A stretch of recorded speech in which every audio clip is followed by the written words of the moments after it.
안녕하세요. 중국반응 콘텐츠를 올리는 하우팅 튜브입니다. 이번 영상은 한국 언론이 중국을 일본 대 베트남 축구 경기, 중국 대 타지키스탄 경기에 대한 중국인들의 반응입니다. 중국은 1월 13일 한국 시간 오후 11시 30분 카타르 도하의 압둘라 빈 나세르 빈 칼리파 스타디움에서 열린 조별리그 A조 1차전에서 타지키스탄과 득점 없이 비겼습니다. 피파 랭킹은 중국이 79위, 타지키스탄은 106위입니다. 중국은 이번 대회를 통해 그동안 축구에 대한 자존심을 회복하려고 했었고, 타지키스탄은 이번 대회가 본선 첫 출전팀이었다는 점을 고려하면 중국 입장에서는 안타까운 굴욕에 가까운 결과가 아닐 수 없습니다. 경기 막판 명백한 오프사이드 판정으로 취소된 득점에 대해서 아시아 축구의 수준을 운운하며 비판하고 나서기도 했습니다. 그러나 당시 상황은 명백한 오프사이드가 맞았고 그만큼 중국이 보여준 경기력은 타지키스탄에 못 미쳤습니다. 슈팅수 10대 20이라는 기록이 말해주듯 중국 입장에서는 승점 1이라도 획득한 게 그나마 다행스러운 결과가 아닐 수 없습니다. 중국 수비수 장린펑은 경기 후 공식 인터뷰에서 전반에는 다소 빡빡한 경기를 했지만 후반에 기량을 마음껏 보여줬고 승리할 자격도 충분했지만 볼이 날아갔다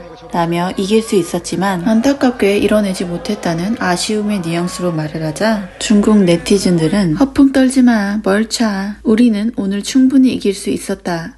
이 말의 맥락은 승리를 얻었다는 것을 전제로 해야 하지 않나요? 어쨌든 중국 남자는 축구에 가장 적합하지 않다. 하찮은 기술이 있지. 창피하다. 축구는 해체해라. 장호는 축구를 할 때 정말 무모해서 하면 안 돼. 베테랑이라는 걸 전혀 모르겠어. 장린펑이 왜 아직도 국가대표에 있는 거지? 충분히 안정적이지 않다. 장린펑의 말에 반박하며 불만을 표출하는 반응을 보였습니다. 중국 천진일본 스포츠센터 써네이 기자는 자신의 SNS 계정에 일본과 베트남 경기를 보고 나서 글을 남겼습니다. 베트남은 이번 경기를 정말 잘했다. 보면서 좀 슬펐다. 왜 중국은 이렇게 하지 못하는 걸까? 라며 답답하면서 서글픈 반응을 보였습니다. 중국 네티즌들 또한 베트남은 중국 축구에 비해서 정말 강해졌다.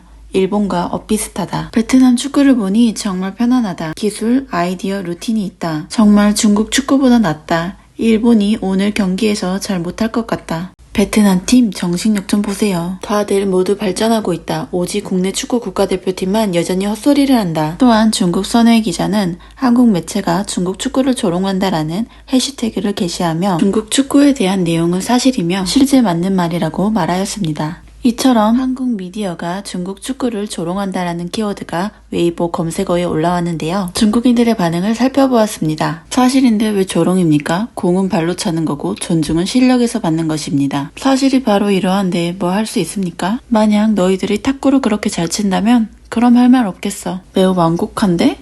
아직 빈정거림이 부족해. 받아들이지 못하겠으면 행동으로 반격해라. 틀린 말은 아니잖아. 중국 축구도 훔쳐가. 사실이 아닌가요? 예전에 한중이 경쟁적 라이벌이었을 때는 글을 올려 조롱하면 그만이었다. 지금은 이렇게 거리가 벌어져 있다. 한국에는 프리미어리그 골든부츠 득점왕 5인 손흥민, 프리미어리그 황희찬, 바이에른 뮌헨 1선발 김민재, 파리 프랑스 슈퍼컵 MVP 이강인, 오랜 시간 격차가 커졌다. 더 이상 비웃는 건 의미가 없을 것이다. 우리 또한 바티칸 남자 축구팀을 더 이상 비웃지 않을 것이다. 걱정 마. 한국과 바레인의 경기는 마닝이 맡았어. 축구에서는 그들은 조롱이 아니라 단지 진실을 말하고 있을 뿐이야. 중국 축구 국가대표 선수들은 매번 하한선을 뛰어넘어. 이웃 나라들도 계속 보기 힘들겠지. 중국 매체들은 비교적 현실을 냉철하게 바라봤지만 충격이 너무 컸을까요? 희망 회로를 돌리는 반응도 있었습니다. 중국의 5대 포털 사이트 중 하나인 토우의 스포츠 카테고리에서는 경기 시작 후 타지키스탄은 젊은 선수들을 앞세워 중국의 중앙 후방 공간을 흔들었다.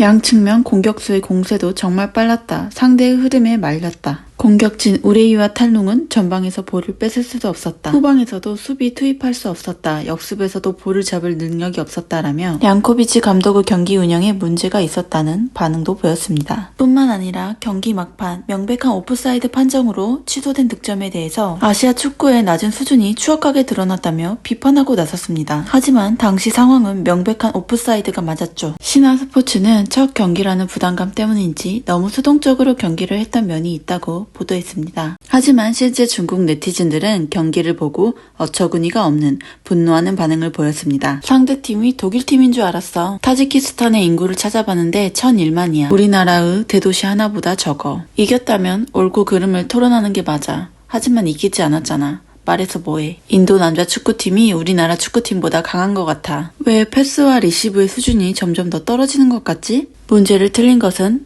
부주의하기 때문이다. 강자는 환경과 요인에 대해 불평한 적이 없다. 단지 공이 날아가야만 이길 수 있나요? 공을 2개 더 넣을 수 없나요? 아직 실력이 부족하다. 실제로 경기를 반쯤 봤는데 우리 선수들의 공간에 대한 이해력이 납득이 안 된다. 다른 선수들이 상대 두 라인 사이에서 도움을 구하고 있었고 우리 선수들은 그들을 도와줄 위치를 어떻게 찾을지 몰랐어요. 너무 걱정된다. 어릴 때부터 정말 배운 게 맞나? 생명을 소중히 여기자. 중국 축구를 멀리하자. 축구를 보면 기분이 좋아진다. 국내 축구를 보지 않아야만. 그들은 모두 수천억의 연봉을 받는데 감히 내가 뭐라고 말할 수 있겠습니까? 이제 중국의 적수는 베트남이다. 한국과 일본과는 이미 상대가 못 된다. 이번 영상은 여기까지입니다. 구독, 좋아요 잘 부탁드립니다. 감사합니다.